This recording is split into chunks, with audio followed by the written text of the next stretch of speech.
So, if you've been paying any attention to the financial world lately, you know the feeling, right? One day, crypto looks like it's taking over the world. The next, it's just cratering.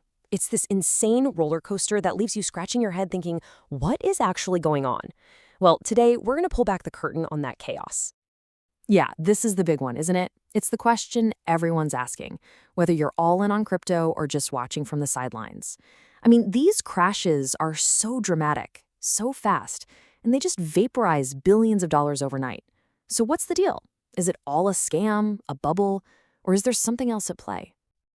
I saw this quote online, and it hits the nail on the head. It perfectly captures how so many people feel. This mix of massive hype and, let's be honest, some pretty deep skepticism. It's this idea of a future that's always just around the corner but never quite seems to get here.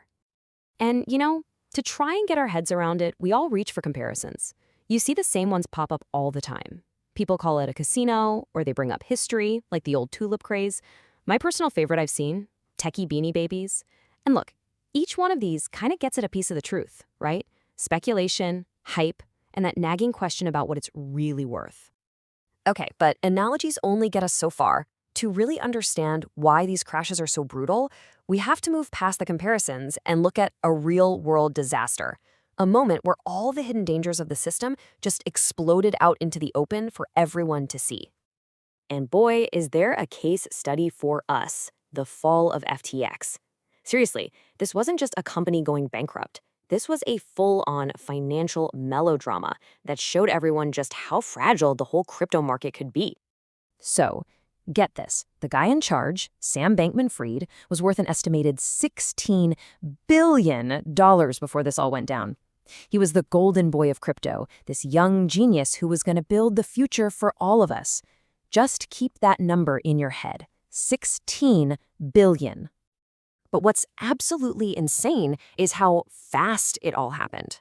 On November 2nd, a single article comes out that raises a red flag. Just 9 days later, the whole thing is over, bankrupt.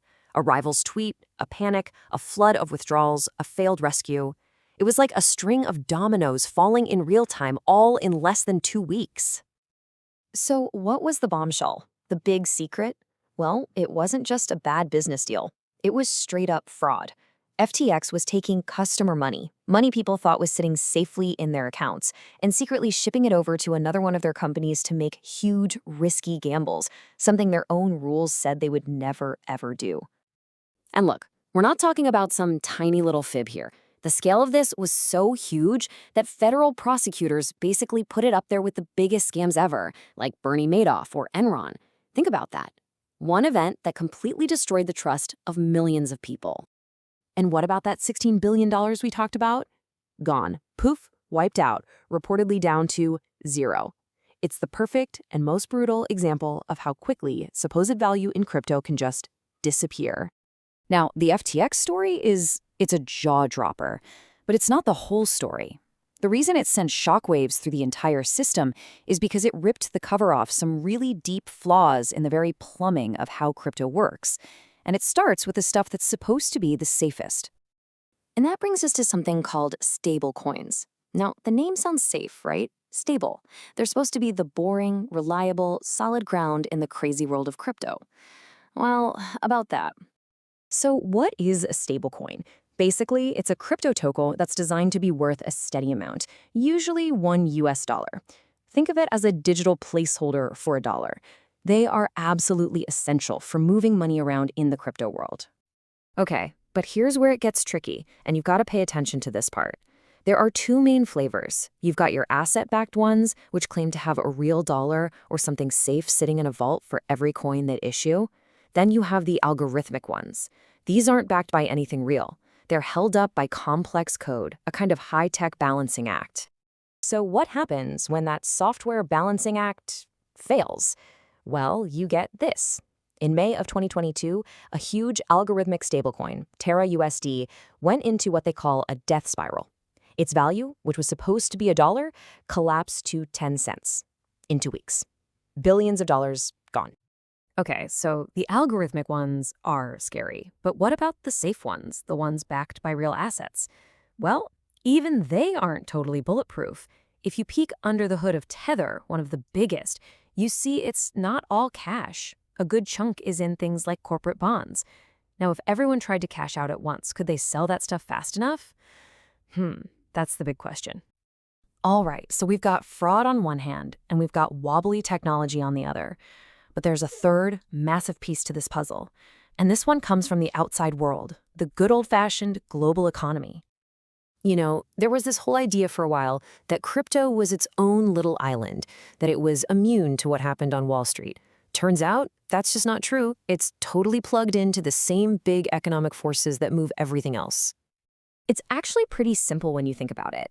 When the economy gets shaky and central banks, like the Fed, raise interest rates, what do investors do? They get nervous.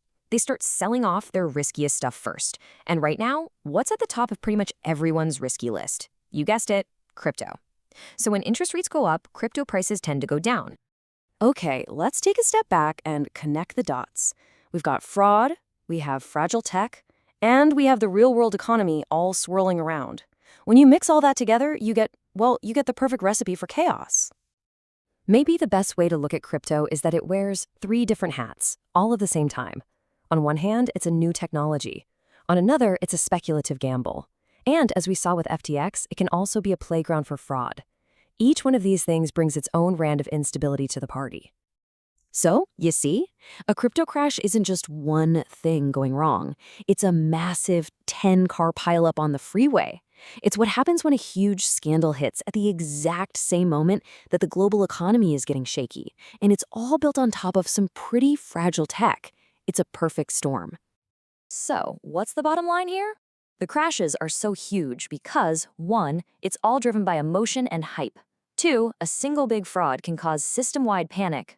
3, the stable parts of the system sometimes aren't stable at all. And 4, it's all getting tossed around by the waves of the real-world economy.